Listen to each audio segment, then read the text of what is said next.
This is the CHGO Cubs podcast. My name is Corey. I am joined, as always, by Brendan. We are coming to you on Sunday, October 1st.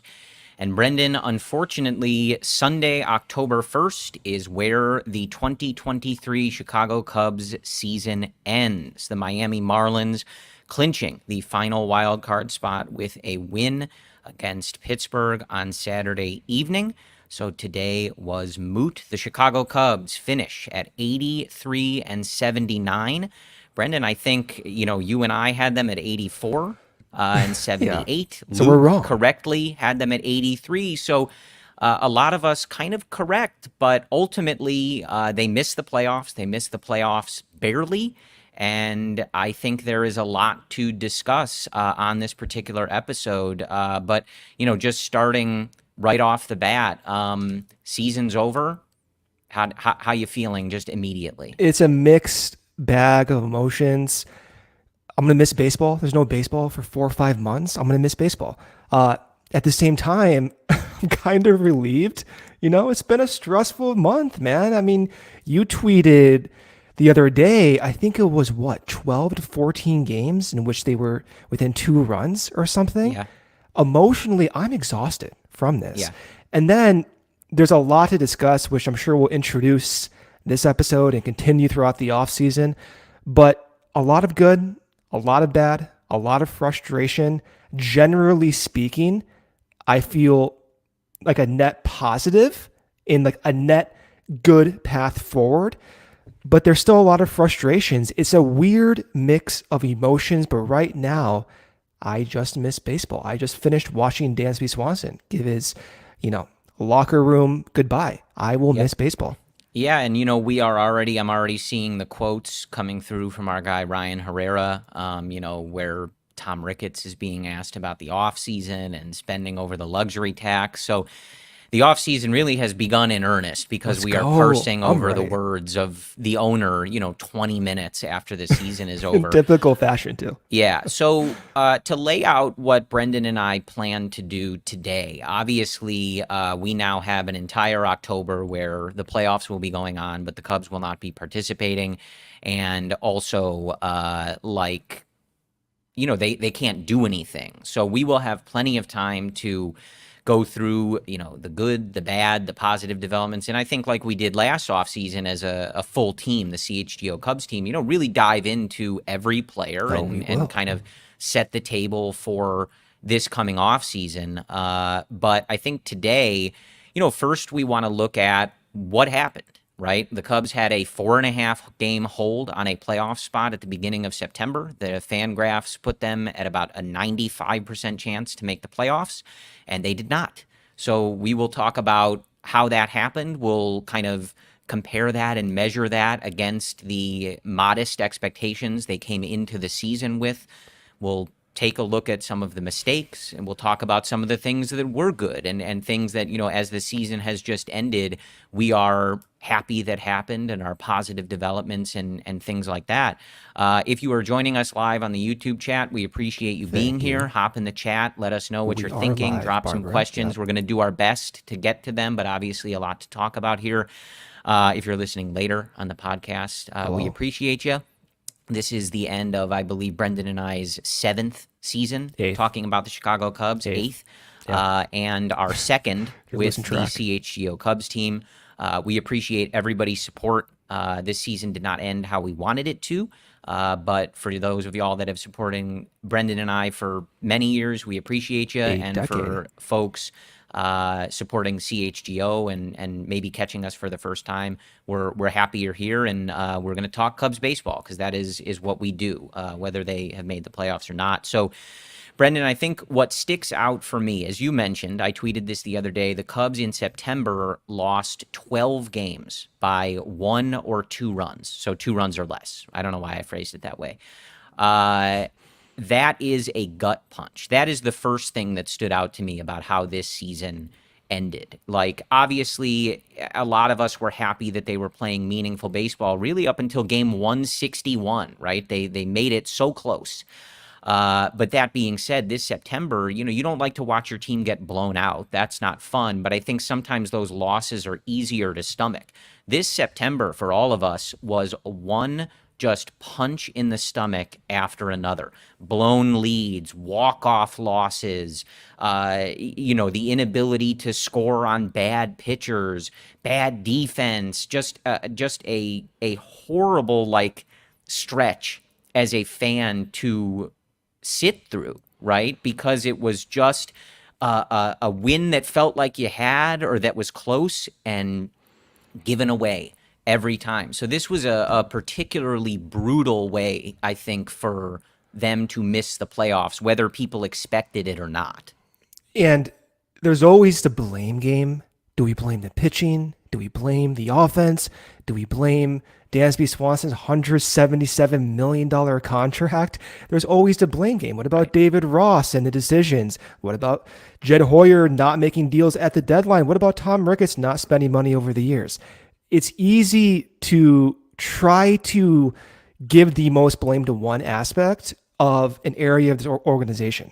It's the entire sum, right? Yeah. Yes, Ross perhaps could have improved his decisions. I'm sure the front office and he himself will review those.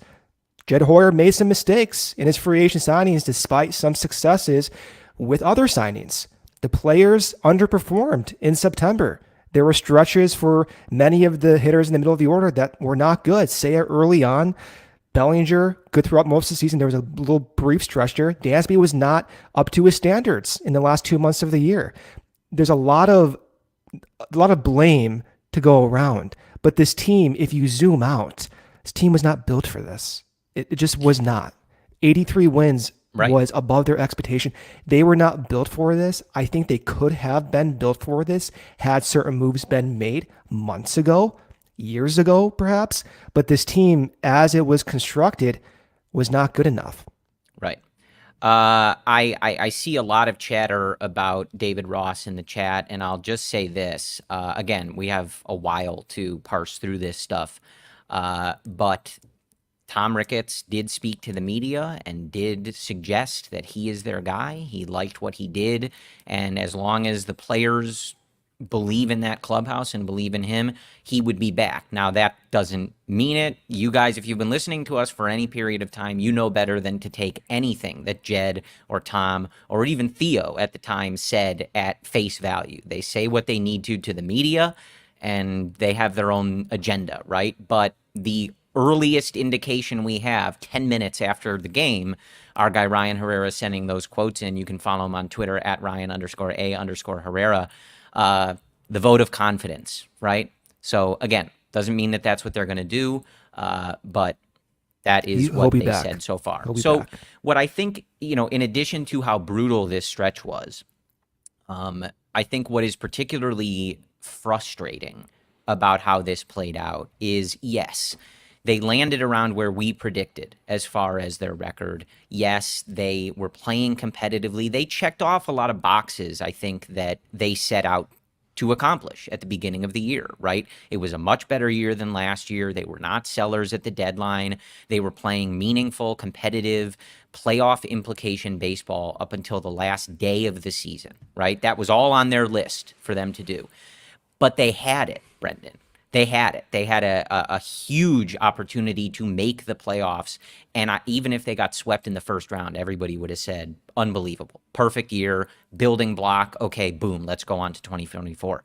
What I think frustrates me is the reason they didn't make the playoffs, if you're looking at it, under a microscope, is a lot of the things that we talked about this team needed to do coming into the season. How many times did you or me or Cody or Luke or Ryan or Jared or other Cubs writers, podcasts, etc., talk about how this team needed to be perfect on the margins, right?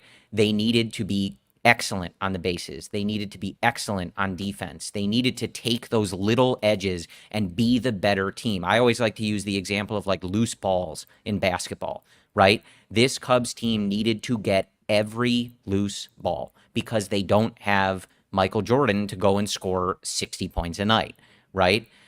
So what frustrates me is this September, it all fell apart. And there's a lot of reasons for that, right? But they couldn't hold leads. They never took advantage of bad pitchers. They were bad on the bases. They were bad in the field. I mean, even just this last week, a total mess in the field, outside of some stellar plays, but just some horrible errors, badly timed errors. They played a sloppy brand of baseball for basically a month, and they couldn't afford it. We knew that.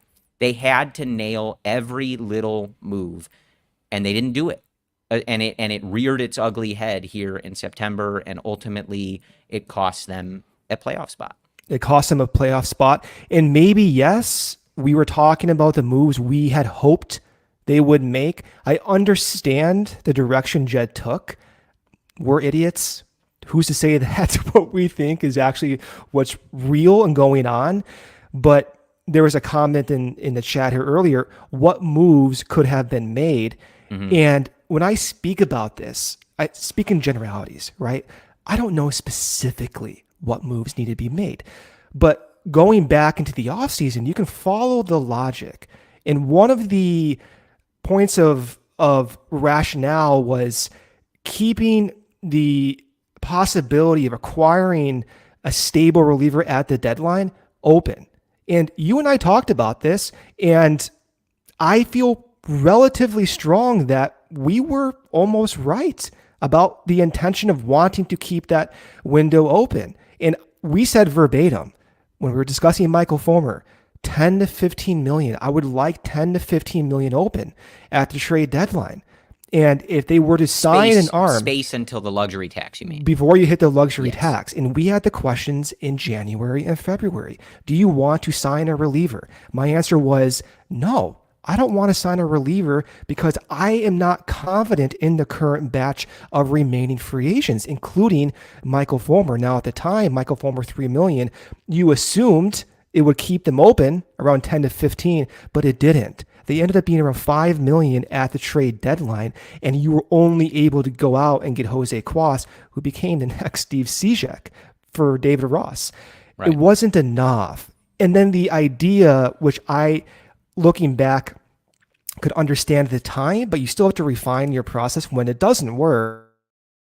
The idea that Boxberger and Fulmer, those deals, would be sufficient for your bullpen depth didn't work. You have to refine that process. Injuries happen. Right. When those two guys went down at different points of the season, the bullpen suffered. Brandon Hughes, the knee injury, the bullpen suffered. Adbert Alzolay has a long history of injuries, despite the incredible development of this year.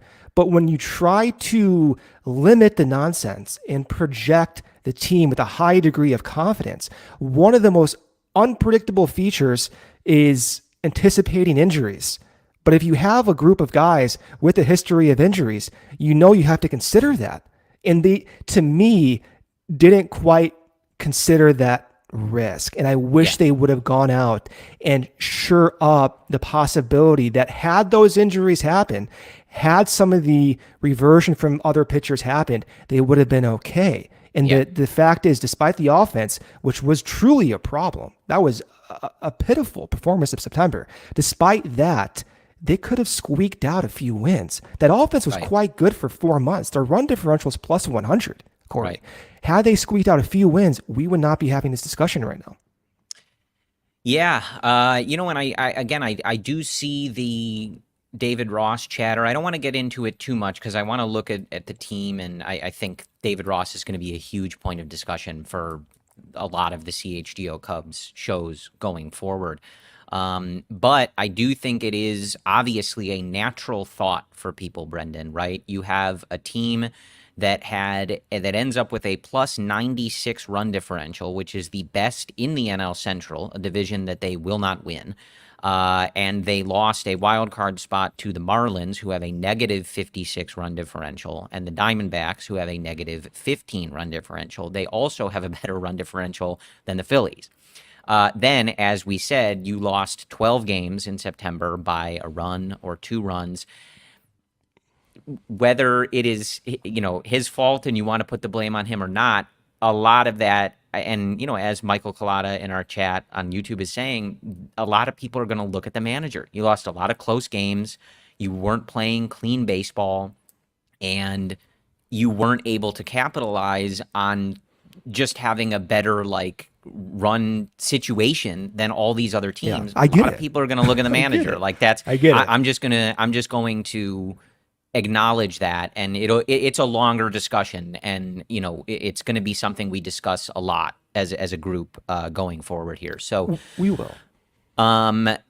You can look back to the beginning of the year, Brendan, right? And I agree with you. I think the deadline, this is in hindsight. You and I both said that they needed more relief help. And I think the idea that you got such good production from ALLCITY, Leiter, and Julian Merriweather, right? But those guys don't have that pedigree. And you knew that so much of your pitching staff, not just those 3 guys, but Justin Steele as well, guys like Jordan Wicks eventually when he came up, Javier Assad, you knew that there was going to be innings limits. You knew that these guys were going to be throwing more pitches than they ever had before at a level that a lot of them have never done it before, and in leverage that they've never done it before. So instead of saying, hey, we're really happy that these guys have carried us and we can use them, their strategy at the deadline was, well, hopefully they can hold on, right, until, the end of the season. And it wasn't a particularly sound strategy. And it obviously came to bite them. Injuries happen. You can't prepare for them. They're certainly unfortunate. They had a lot of significant guys miss time, but welcome to Major League Baseball, right? It's just not an excuse that a lot of people are going to want to hear and that a lot of people are going to take. But we can even go back to the beginning of the year when you talk about some of the things that they did. And this is going to make Brendan and most of you sick, probably, but I'm going to read it anyway. The Chicago Cubs gave 263 plate appearances to Trey Mancini. He was worth negative 0.8 wins above replacement. So he was a sub-replacement level player for all of those 263 plate appearances. He started for this team, I believe, on July 30th, Brendan. So when you're looking back at moves they could have made or things they should have stopped doing, that's going to be one of them. Eric Hosmer, 100 plate appearances for this team, negative 0.4 wins above replacement. Tucker Barnhart was slightly above replacement at 0.2 because his defense was pretty good, but he put up a 53 WRC plus in 123 plate appearances. So I am not at all suggesting that is the sole reason for anything but whatever, but that is almost 500 plate appearances of just absolute garbage. And with Mancini in particular, they waited a long time. And so you like everything else, you don't want to put everything onto one guy or one part of this organization, but they missed the playoffs by 2 games? You have to you refine can the look process. back at whatever you want and Of say, course. well, had they done this, maybe they win 2 games. Of course. Yeah. There's good decisions, there's bad decisions, there's gray area decisions, and they all deserve and reevaluation, good and bad. Just to jump in, but it's a good comment from Zoff Anonymous in our live YouTube chat. It's over 500 plate appearances on players they DFA'd. They miss. And that were They missed sub-replacement level. That is almost a full season of a single player, and it was awful. Yeah, and you came down to essentially 1 game you missed the playoffs by. That needs to be refined. It does. And not to cut you off, but I got a lot of thoughts to make. So, ultimately, they leaned on those guys for their veteran presence, right? It's something we heard a lot, that their presence in the clubhouse, you want them to be leaders and lead by example. But ultimately, what almost got this team in the playoffs, not solely, but was youth, right? Javier So they Assad, they went the Jordan one Wicks, direction, and Christopher you Morel. look Christopher Morel, Javier Assad, Jordan Wicks, like all Yeah. these guys. Youth was almost the biggest reason you almost ended up in the playoffs in the first place. So the deference to these older bad players certainly cost them. It was a jointed effort. They were rostered. Jed Hoyer could have DFA'd Oh, Mancini earlier. absolutely. Yeah, They're absolutely. yeah, and they were rostered. Now we can jump into a variety of topics here. First point in my mind, we're not going to get into the specifics today. I do not want to do this with David Ross today. You have a whole offseason to do this. But generally speaking, at the surface, it's foolish for me personally. I feel foolish to not acknowledge that one of the benefits of the Cubs in the future going forward is that they have a robust pitching infrastructure that does need refinement. There were extreme breakages in Keegan Thompson and Jeremiah Estrada. Not happy with the development of Hayden Wisniewski this year. There are refinements that need to happen. Nevertheless, the bulk sum appears quite strong, where Craig Breslow has been rumored by another big market to potentially be leaving the Cubs for. They are looked upon favorably now, where in years past they weren't. That requires, though, which ultimately why David Ross will be back, it requires organizational-wide cohesion from the Dominican Republic players, coaches, trainers, up to single A, up to double A, triple A, in the major league roster, to the scouts, to the front offices, in whether you like the decisions, whether I like the decisions for the in-game choices or not. Ross is part of that cohesion in promoting the development. We were able to talk about ALLCITY as a legitimate bona fide closer is due to the glue among all these levels. Julian Merriweather, his development. He was a guy who was perhaps out of the league by Toronto of a year ago. We're talking about Mark Leiter, who was DFA'd, having the trust early on where he became your eighth inning guy, your exclusive, almost lefty, high leverage guy. And I don't like some of the decisions. Personally, my idea always will be super aggressive with a lot of decisions. And at times I was not thrilled with the lack of aggression pointing to those veteran moves. But I do have to acknowledge that if I talk about the pitching infrastructure and my liking of it and my confidence going forward, then you have to acknowledge that the manager plays a significant role in that. And if you want to get rid of Ross for someone else, sure, but I hope that the glue and cohesion remains. That I have to say to that. Do you have a comment there? I'm going to do this ad break here, but I know you're thinking about Ross and all of this. Before I do this ad break, what do you want? Do you want to say anything, Corey?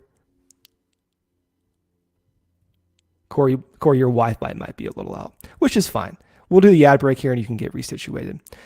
So first ad break here from Foco. Get fitted out in the best sports gear around. Hoodies, shoes, signs, bobbleheads, everything in between. Baseball season's over, but you can still get Aloha shirts, straw hats, polos, bags, everything you need for the offseason and spring training coming up in February. They also have given us lovely set decorations. They've donated a few awesome pieces for our sets. Go show them some love. Check out foco.com or click the link in the description below for all non-presale items. Use the promo code CHGO for 10% off. Another ad break here from our sponsor, Shady Rays. Take on the sun with gear built to last. Our friends at Shady Rays have you covered for the warm weather ahead with premium polarized shades at an affordable price. Shady Rays is an independent sunglass company that offers a world-class product that's just as good as any expensive pair I've worn, you've worn. They have durable frames, extremely clear optics for outdoor adventures, and that's not all. Shady Rays offers the most insane protection program in all of eyewear. Every pair of sunglasses is backed by lost and broken replacements. If you lose or break your pair even on day one, they told us They will send you a brand new pair, no questions asked. Wear your Shady Rays with confidence because they have your back long after you purchase. And together with their customers, Shady Rays is providing much needed support to nonprofit partners across the U.S. through Shady Rays Impact, from building playsets for pediatric cancer patients to providing young adults with MS the outdoor adventure of a lifetime. Shady Rays is making an impact in your community and others like it now and for years to come. If you don't love your Shady Rays, exchange them for a new pair, return them for free within 30 days.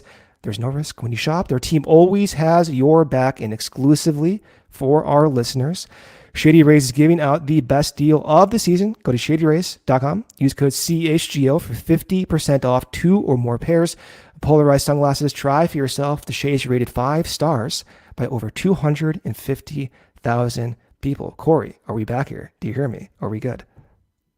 Say again? Are we back here? You good? Yes.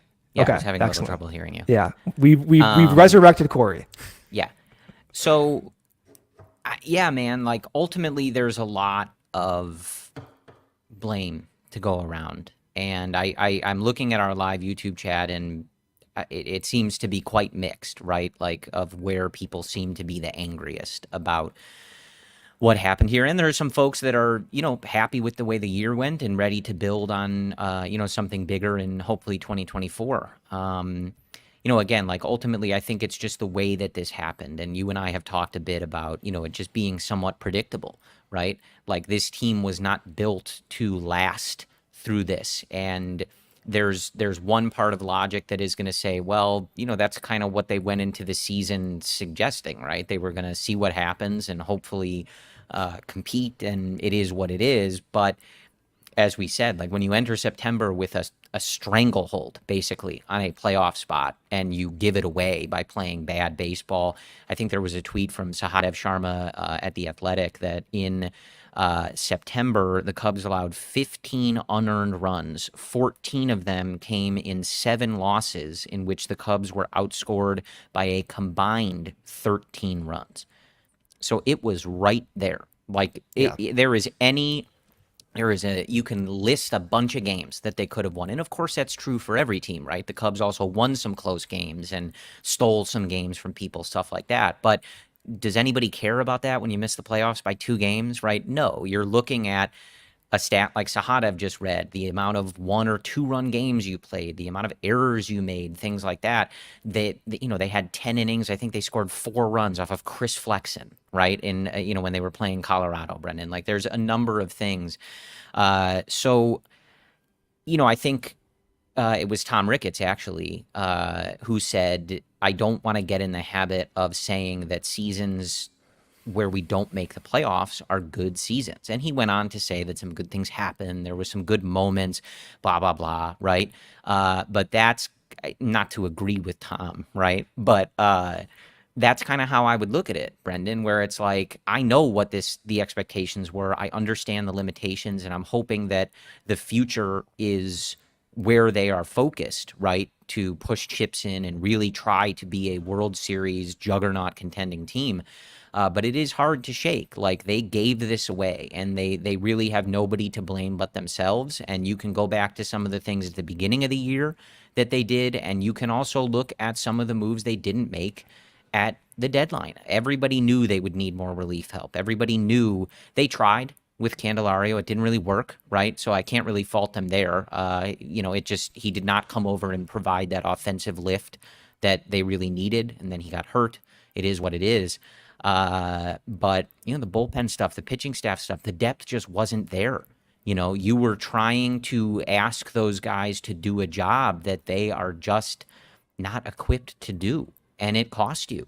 So it's as a fan, it's particularly frustrating. Whether I can see the good and the positives, there are a lot of reasons that they did not end up making the playoffs, and some of them were quite easy to predict, and you and I did, and plenty of other people did, and I don't feel good about being right about that, right? But we were asking them to get rid of that dead weight April 15th. We were probably done with those 3 players, right? Like March a lot of 20th. people didn't like the Hosmer signing in the first place because they thought they would defer to the veteran presence too much, and of course Matt Mervis came up and wasn't good.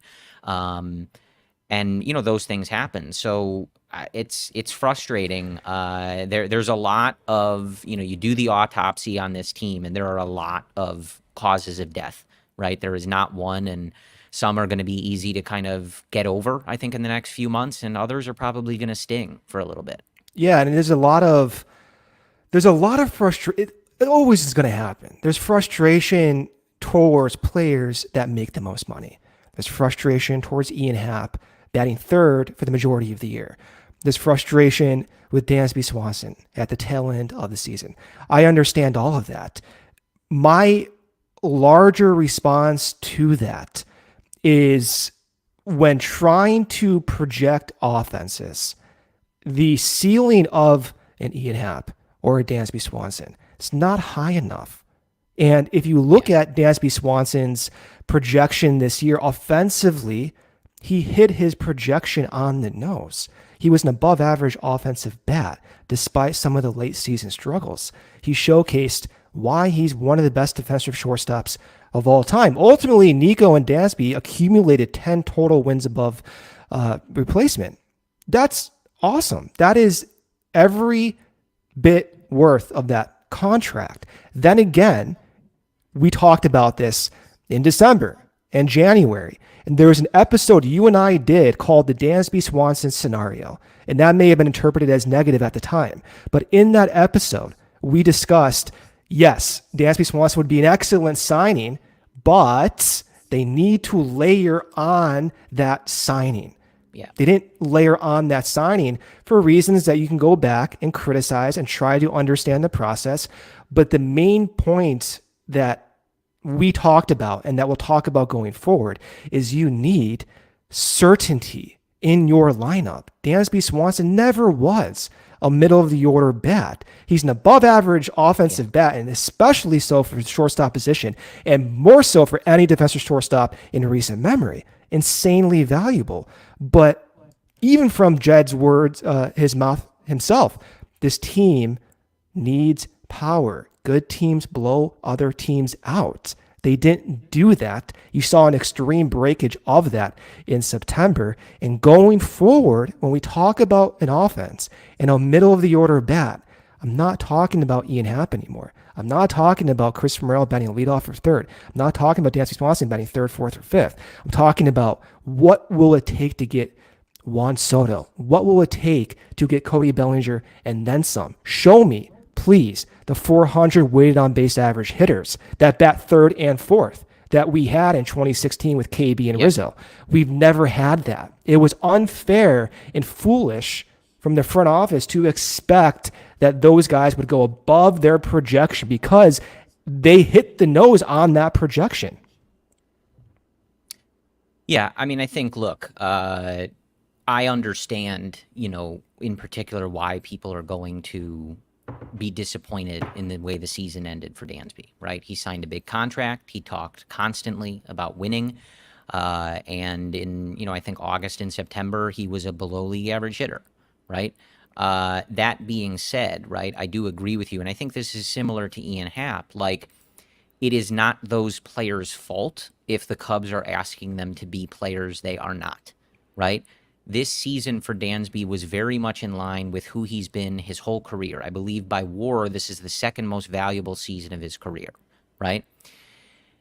You don't have to love WAR to acknowledge that, right? The full sum of his production was very good and very much in line with who he has been as a player his whole career. Anybody that watched the Braves would tell you he was always a streaky hitter where he would disappear for a while and then he would appear, right?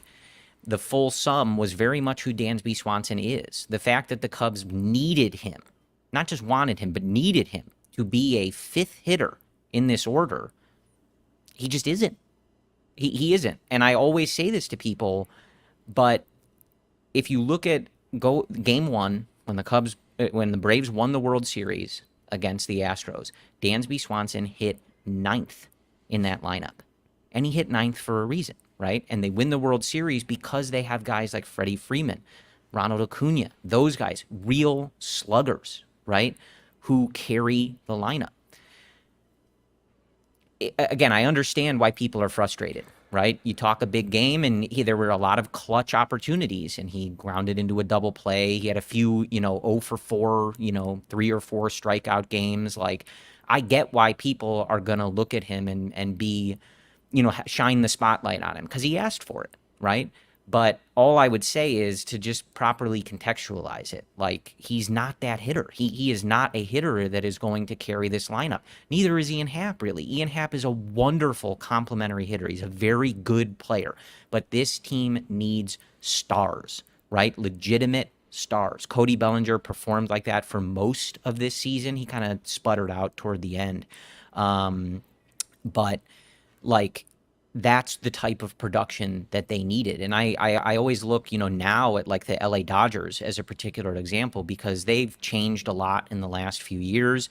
They are not the kind of juggernaut. They win a lot of games, but in terms of like their roster, you don't necessarily look at it like you did a few years ago and go, oh my, like this is like an all-star team, right? Yeah. But what a little bit more top heavy now. What do they do every day, Brendan? They let Freddie Freeman and Mookie Betts bat 1-2, get all the plate appearances, and those guys are 950 OPS guys. They are studs. They're Hall of Famer guys. Yeah. Yes. The Cubs need more of that. If they are relying on Ian Happ and Dansby Swanson and, Christopher Morel as he's learning to succeed at the major league level, you're asking guys to do stuff that they're not really equipped to do. And they know that. They know that too. Say again? They know that too. The front office knows that, right?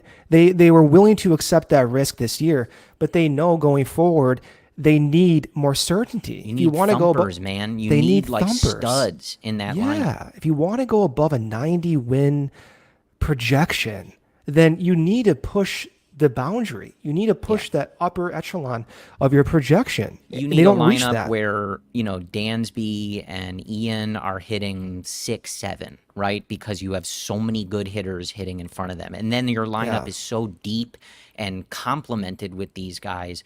But again, I understand, right? When you are it's the same as Marcus Stroman, Brendan. Like when you are the big free agent signing of a particular offseason, you talk a big game and you want to be that guy, this is the type of scrutiny that comes with being that guy. And I think Dansby said this to the reporters yesterday, that he was not good enough down the stretch. He was frustrated with his offense down the stretch. It can all be true, right? Like he was not clutch at the end of this season here, and you want him to be. He wants to be. But for this team to be at the top of this league and competing with the Braves, etc., you need to be in a situation where you are not relying on him to do that, because you should not be doing that. It's a necessity. You need those consistent bats. And it's not easy to find. Jed has a pretty tall order in front of him. Yeah. And that goes back to the earlier points when we're talking about what could have been done. I don't know. It's not our job to try to say, hey, if they did this, then they would be here. No, that's stupid. No one should ever think they know more or have all the information to think that the best path forward is obvious, because it's not. But one of my hopings for this front office for years now was to go out and you acquire an equivalent of a Mookie Betts trade. Yeah. You make a signing of an equivalent of a Freddie Freeman type deal. And then you complement those structures with good depth, which is what the Dodgers have done in their pitching and the back end of their bullpen. And the back end of their bullpen, if you look at just the Dodgers back end of the bullpen, I don't know why we're talking about the Dodgers today, but they are a good example. They don't walk guys. And really, if you look at a lot of their bullpen guys, they don't walk guys at extreme rates, but they also don't really strike out that many guys. And they're having this success too. Like, their back end 8th and 9th guys, I think their cumulative K per 9 is like 7.5, 8 for a reliever. I talked about how I always want K guys, but they walk guys at like 1 and 1.5 guys per game rates. That's insane. So it can work, but ultimately you need a Freddie Freeman, Mookie Betts type figure. And then if you're lucky, if you're the Braves, you get that and then some. And you can extend those guys for multiple years. And that was what the plan was in the mid-2010s with KB and Rizzo, and it just ended up not working. But my hope is, where I will judge Jed significantly and make like an ultimate decision of how I feel about the front office after this offseason. If you don't go out and make, this is just setting the stage, we'll talk about it. If you don't go out and make a Juan Soto-esque deal, I am not happy. I'm not happy. Well, it's going to be a tough offseason to navigate. Cody Bellinger, obviously a free agent. He was saying very nice things about playing for the Cubs and playing at Wrigley Field, but he's going to have a very strong market. He finished with a 134 WRC plus, 4.1 wins above replacement, the second highest total in his career outside of the year he won the MVP for the Dodgers in 2019. He's going to be costly, Brendan. Who gets center field money? Yeah, and you look at, someone like Matt Chapman, who I think was a target for some people because he plays third base. I think he was good to start the year, but he's going to be 31, 110 WRC plus, and I think since May he's been terrible. So how that one's going to look, I don't know. Before we hit our last ad break here, I do see a couple quotes from some folks in the live YouTube chat. We're just for context, we already talked about the bullpen a little bit and the pitching staff and stuff. We're not saying that the offense is the reason that the Cubs didn't make the playoffs. It's sometimes been part of it, right? What we're talking about is if you want to be an elite team starting next year, you need more of those hitters. You need a more consistent lineup, and you need some more real studs in that lineup. You may not be able to get to the level of Atlanta, right? Like, because that offense is insane. It's something we haven't seen in decades. But you need some more star power in there to feel truly comfortable. We always go back to Jed's quote of the best teams blow people out. And the Cubs did not. And that is where this bullpen stuff really rears its ugly head. Again, if you were asking me on, like, if I was asked what is the single reason they didn't make the playoffs, right? It is the pitching staff. I believe, if I had to pinpoint one thing, it was the lack of depth for this pitching staff. You had too many starters not go deep in games from the beginning of the year. Tyone finished really well, but obviously was a disaster to start the year. Stroman probably dealing with that rib cartilage thing before he went on the IL, but he was bad since June, right? Probably due to injury, but ultimately the result is the result, right? And then the bullpen, you were fried. You blew so many games. You weren't able to hold leads. And you were just asking a group that was not equipped to pitch so many high leverage innings to close down a bunch of really close games. And it just is, again, there's blame everywhere. But if you asked me, pick one thing, you can only pick one thing. It was the pitching depth. It just wasn't there to get through this entire season. The only qualified pitcher for innings was Justin Steele at 175. You need more than that. You can look back to even 2016. You had a whole staff that was approaching 180 plus. Lester, Arrieta, Hendricks, Lackey had a huge sum. Jason Hamill actually had a huge sum as well. 175 for your only guy is just not enough. And then before we do this ad break here, going a little bit deeper into the bullpen, Keegan Thompson's reversion, Jeremiah Estrada's reversion, Hayden Wisniewski's lack of fastball development was a problem. Drew Smiley's reversion in the second half, who's under contract, still has success in the bullpen, but under contract for next year at $10 million was a problem. They did not anticipate Brandon Hughes' knee injury, did not anticipate Boxberger's year-long injury, Michael Fulmer's forearm problems, but it was still nevertheless risky. Jameson Tyone, they did not anticipate the fastball command would escape him. They were a little aggressive on trying to get the most out of these guys. Aggressive in Fulmer and that sweeper. Aggressive in Leiter and increasing the splitter usage, which perhaps caused some fatigue.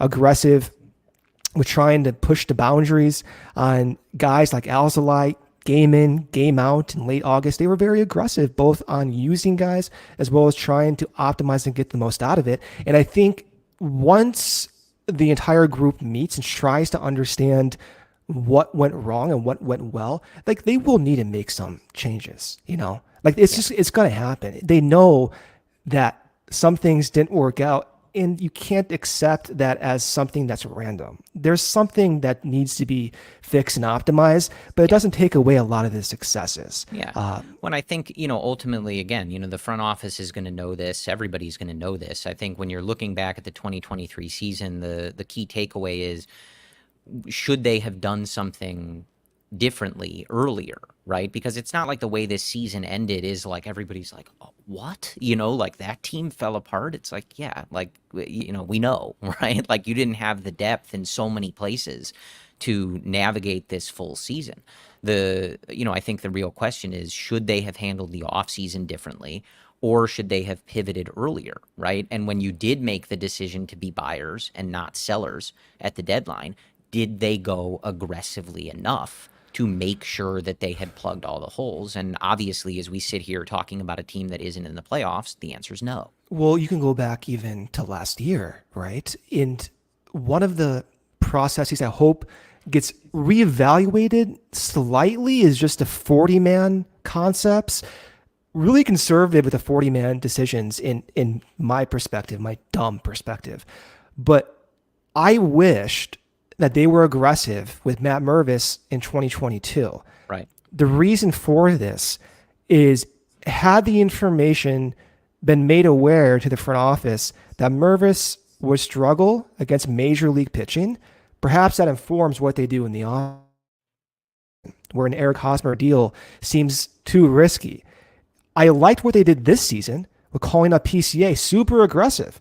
I like the Canario call up, super aggressive. I really like the concepts of getting the most out of young pitchers that still need to be developed, like Daniel Palencia, who almost had 30 innings, who still needs to develop, by the way. But I like that because, to me, that process represents a fast iteration process. And it perhaps gives the front office more information to make better decisions for the roster as a whole. And I can't shake that idea that one of the reasons Hosmer was on this team, one of the reasons why Trey Mancini was on this team, because they didn't know enough about Matt Mervis, and they were too conservative with that lack of call up, and it may have cost them. I don't know, but I would like to see them persist on the aggressiveness with the pitching, but also continue the recent aggression on the positional side. Yeah, and it's a tough balance, right? And we saw this at the end here. PCA obviously needs more time. I think that's pretty clear. I saw Rafael earlier in the chat, mention that he had thought that early on, and there was probably some pushback. I think the pushback was just because he wasn't getting an opportunity to play every day. Like, if you want him to truly adjust and see if he can hang at this level, you have to kind of let him do it. But to your point, you're in the middle of a playoff race. So, like, if you're not ready to hit, how much time can you commit to that when you're desperately trying to win every single game, right? So it is part of the calculation, right? You want to get young guys in, you want to help them develop, but it becomes trickier to balance when you are trying to win every game. Now, a lot of people are going to look at the way Canario ended up swinging the bat and say, boy, I wish he would have played more, right? And not sat out for a week and a half after he hit a grand slam. And I would be one of those people, right? But ultimately, look, he'll be evaluated on it. Ross committed to particular guys and wanted those guys to try and win it out, and they didn't do it.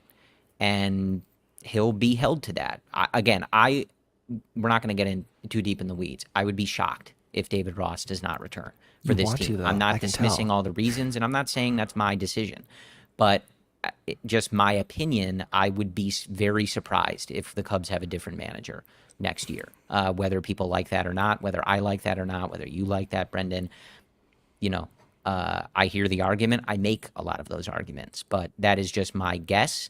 But that is the decision that he made, right? To stick with those guys and ride with, as he said, a lot of the people that got you there, and it didn't work. And again, part of that is that key balance of how do you get these guys major league experience?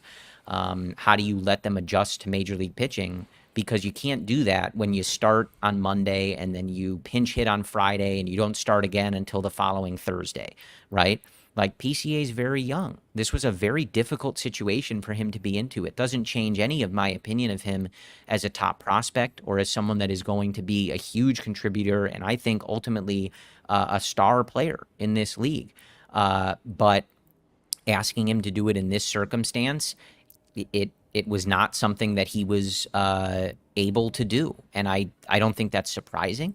But that's what we saw, and to your point, even about Mervis, now we're going to go into this offseason, and you're going to have that feeling of, look, PCA needs more time to adjust to Major League pitching. Can That's we break valuable. camp with him as the center fielder without the ability to be patient for him to learn at the major league level, which you have to be for a young player and a prospect. You have to be patient. You have to give him that time. Will the Cubs have it, though? Or will they have a roster that needs to hit the ground running on day one? That's for the offseason to decide. All right, let's do this ad break here, and we'll finish up the season-ending podcast here. Corey, crazy.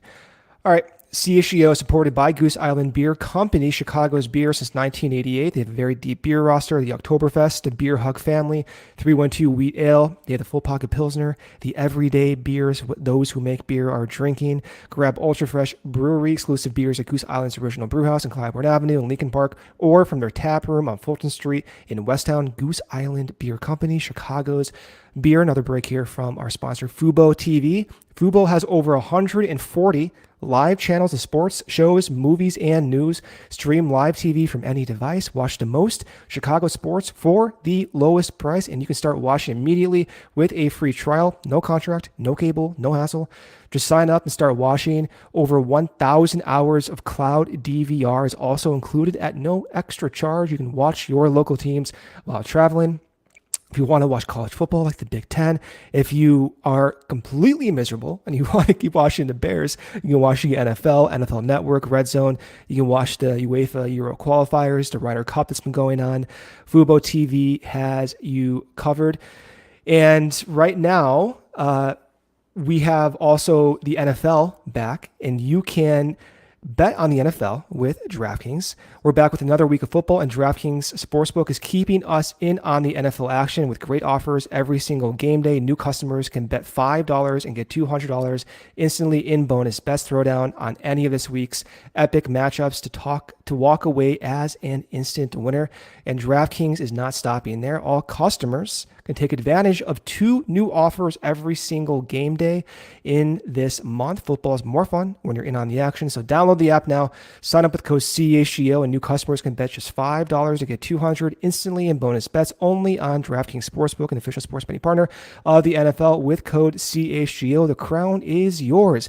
If you have a gambling problem, call 1-800-GAMBLER or visit www.1800gambler.net. In New York, call 877-8-HOPE-NY or text HOPE-NY 467-369. In Connecticut, help is available for problem gambling. Call 888-789-7777 or visit ccpg.org. Please play responsibly on behalf of Boot Hill Casino and Resort.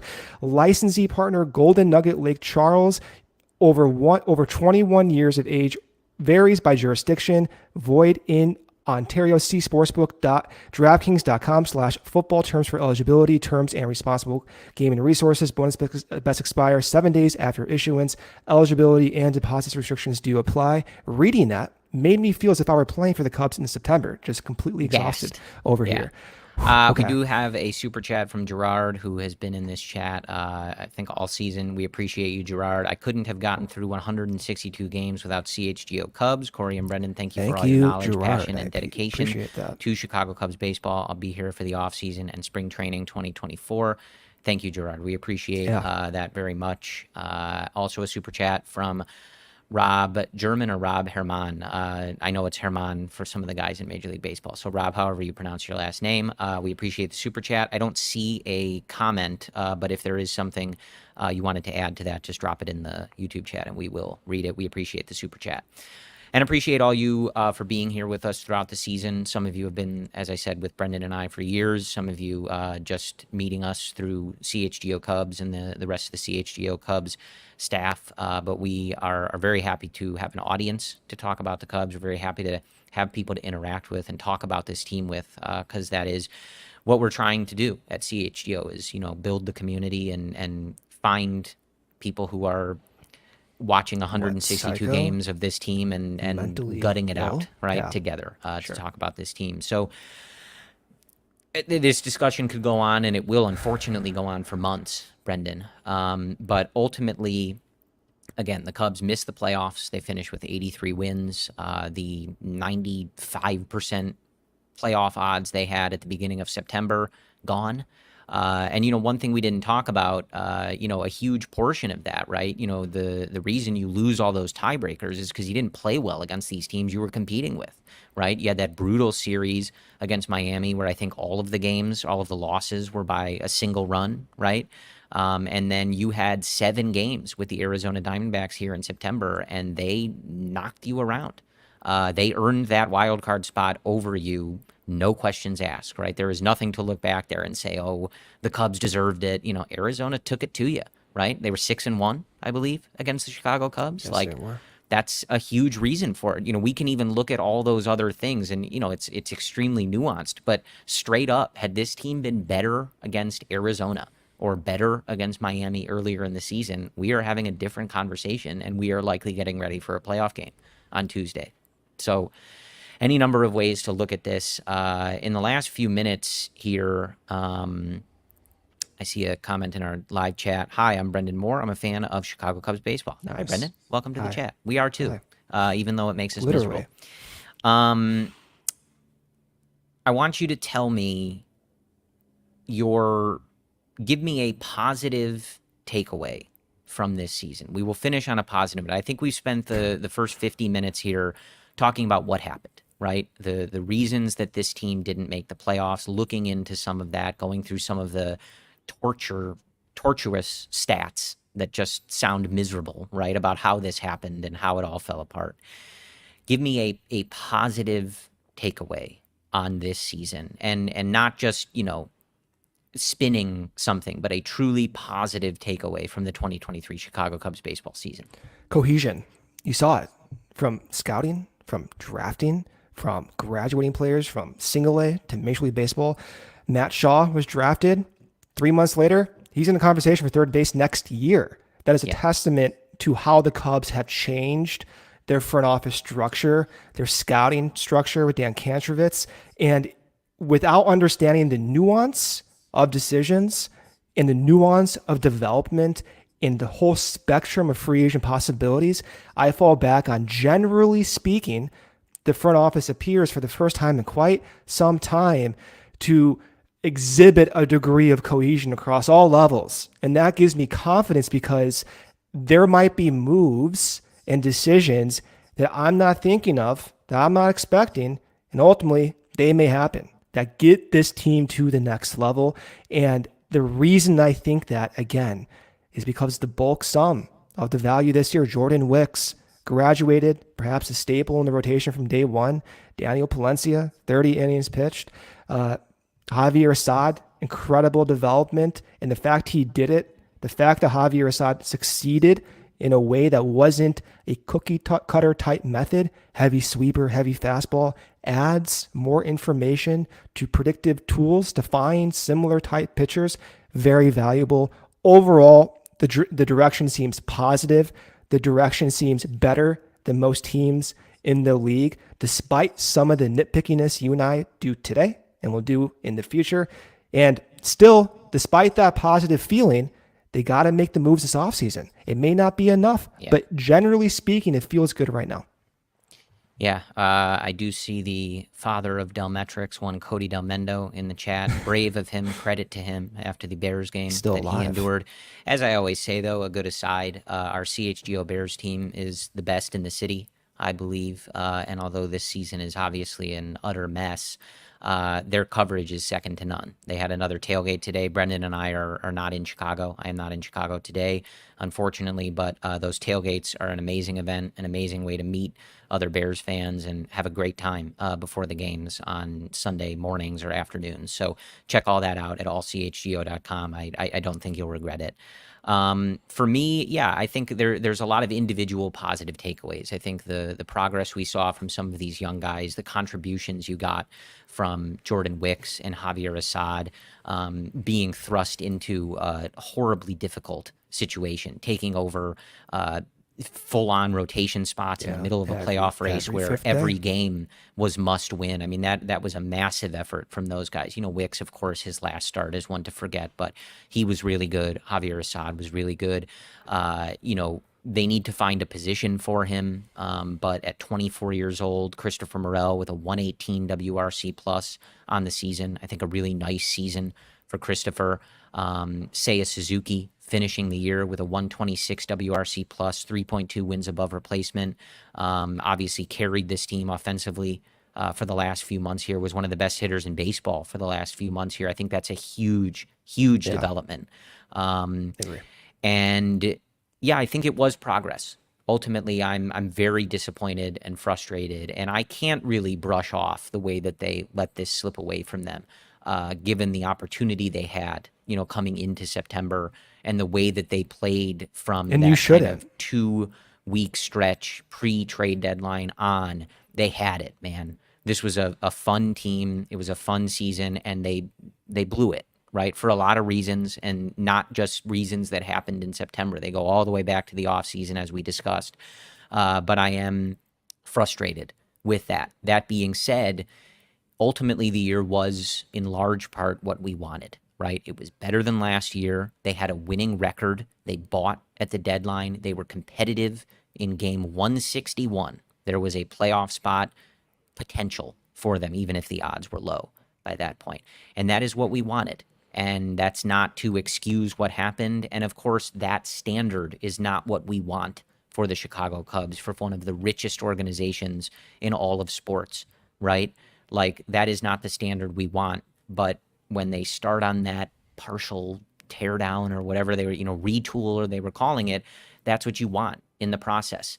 Bad gets better, gets better, gets better. And now the task is, and this is something that you, me, Ryan, Cody, Luke, Jared will all talk about on CHGO Cubs shows going forward here in the offseason. They need to kill this offseason. No exceptions. That is the gauntlet that I think all of us are laying down. And it's not going to be easy. It's not that easy. I think somebody said earlier in chat, everybody wants elite bats. Everybody needs impact bats. Yeah, and the Cubs better go get them. Yeah. They better be the ones to get them. Because this standard where we're like, well, it was a fun season, a lot was good, blah, blah, blah, not good enough. It was okay given the timeline that they're on if you accept the timeline. But this offseason, they need an elite bat. They need more rotation depth. They need a top of the rotation arm, and they cannot go into the season with a bullpen that is asking guys who have never been high leverage relievers before to carry them to a playoff spot. They need to shore up those cracks. There were cracks. The foundation is strong, but there were cracks. There were leaks, and they cannot be there when they break camp come 2024. The last comment in reference to that is I hope they layer on that foundation and bring in outside voices to the front office and to developmental staff. I don't think, generally speaking, we'll get into this in the awesome. Generally speaking, I think it's good to continue to add to that. I don't want the stagnant thought process, the overall thinking to be still in this, consistent bubble. I need more voices. I need more people coming from outside the organization into the organization, because there are cracks. There were extremes. That can't happen. If you want to win the World Series and be the juggernaut, then you can't have, that's unacceptable. And if it doesn't get fixed, despite all the good, being good is not good enough. You need to be the best, and the standard is the best. I want to be the Los Angeles Dodgers. I want to be the consistent pitching machine that the Rays have been. And if it's not going to be like that, there's a lot of people who want opportunity. This will be the defining offseason for the Cubs. If we're doing this episode a year from now and we're not an obvious juggernaut potential, it's not good enough. It won't be. Mac in our YouTube chat says expectations have gone up. That's what this team did. You set the table where now you've had a winning season. You're doing the consolation prize of looking at what was nice in this season, even though you didn't make the playoffs. That's it. That's all the leeway that this team is going to get and this front office is going to get and the manager and the owner and everybody. It has got to get better. And you cannot be sitting here looking at a bunch of kind of obvious things that cost them in the end. You know, if you have a great team and we all look at it and go, this roster is incredible, blah, blah, blah, and it doesn't work, right? Like sometimes that happens, right? Like baseball is baseball. Sometimes that happens. That's not what happened here. There were a lot of obvious flaws and things that needed to be fixed and things that weren't good enough to get them across the finish line. And maybe for some, or maybe in some context, that was okay for 2023. But this is a big offseason. And yes, Tanya in our YouTube chat says more swing and miss. You need more swing and miss on this pitching staff. Absolutely. That is a huge problem when you look at so many one-run games and close games and relying on these relievers. Bad stuff can happen, right? Generally, if the batter doesn't hit the ball. If it goes into Yan Gomes' mitt, nobody has to catch it. It can't find a hole. It can't land in a bad spot. It just gets caught and it's an out. So there is a lot to do, but I think they can do it. It's going to be an interesting offseason when if you don't re-sign Cody Bellinger, you have not only do you need to replace that offense, you need to go on top of it. To it, right? Yeah. You need to figure out where you're going to slot some of these young guys. Do the Cubs look at the trade market? You need more swing and miss on the pitching staff. You need a more reliable bullpen. I don't think they need to pump all their money into the bullpen, but you need a more reliable bullpen, and you need that pitching depth. We saw, and we talked about this so much, Brendan, when they added starters, and we were like, well, where, is this guy going to fit in? Is he the 6th starter, the 7th starter? And we said it all the time. You're going to need more than that. Yeah. Don't worry about who's getting the 1 through 5 in the rotation spot in April. You're going to need more in it, right? Like you need pitching depth, and they didn't have enough of it. So a huge offseason for Jed Hoyer and the Chicago Cubs team. But I do have expectations that they're going to deliver on that. Am I an idiot for that? I don't know. Yes, you are. Stay tuned and find so out. Am I. We are going to sign off. We will keep you apprised of what the off-season schedule looks like for Brendan and I, and of course, Cody and Luke and Ryan. I'll be back in Chicago, and we'll be in the studio throughout the off-season. You can go to allchgo.com and follow along for all of Ryan Herrera and Jared Willis written content. Follow at CHGO_Cubs on Twitter. And I will end the episode, obviously, Brendan, if you have anything to add on. I will just end with a sincere thank you. As we said, this is Brendan and I's 8th season covering the Chicago Cubs. We've been doing podcasts for 8 years now, so many hours. And I will say the experience with the CHGO Cubs community and being able to interact with y'all live on the YouTube shows and have that community has been a real pleasure for us. And this isn't how we wanted this season to end, but Brendan and I have 1,000 thoughts on the Cubs running through our heads all day, every day. And to be able to share that with y'all and have people listen to us and appreciate our analysis, despise our analysis, love Brendan's graphs, love my poorly photoshopped memes on Twitter. It means a lot. It's very cool. It's a wonderful opportunity for Brendan and I. So a sincere thank you for listening, watching, interacting. We appreciate it. We appreciate you. We will be here, the CHGO Cubs team, all through the offseason to cover however this offseason goes. So, Brendan, anything to add? I mean, you always have the words. I don't have the words like you do for the sincere thank yous, but I echo everything you said. I got a chance to meet some of you who have been listening since 2017. And I don't know about you, Corey, as time goes on, it's like, 8 years is a long time doing this. It's like a staple, in our weekly routines and everything. And I am thankful for that because I don't know if I would be healthy. I'm already not healthy to begin with, but this team, but having the venue and the stage to express this and talking with you and engage with fans and meet friends through this, it's a real pleasure. And I'm grateful that we have this opportunity. So thank you. Looking forward to doing this continuously. And it's been a pleasure. Yeah. And as I mentioned, a shout out to our colleagues, Cody Delmendo, Luke Stuckmeyer, Ryan Yeah, it's been Herrera, super fun. Jared Willis. I love our CHGO Cubs team. I think it's such a diverse team of fans and writers and analysts, and I'm proud to be a part of it. Brendan and I are proud Yeah. to be a part of it, and we look forward to continuing to cover this team. And I look forward to covering this team getting back into the playoffs and being back in World Series contention. And that starts with this offseason. So we have a month to get through these playoffs, whether you enjoy that when the Cubs aren't in it or not. And then the work begins for Jed Hoyer. And the CHGO Cubs team will be here to cover it all. Thank you again for following and listening along during this 2023 season. Unfortunately, this is where the Cubs season ends, but we turn a new leaf and we look to 2024. So thank you for tuning in to the CHGO Cubs podcast. Brendan and I will talk to you again soon. And whether we are in the midst of a season or heading into the dark, part of the off season, as always, go Cubs.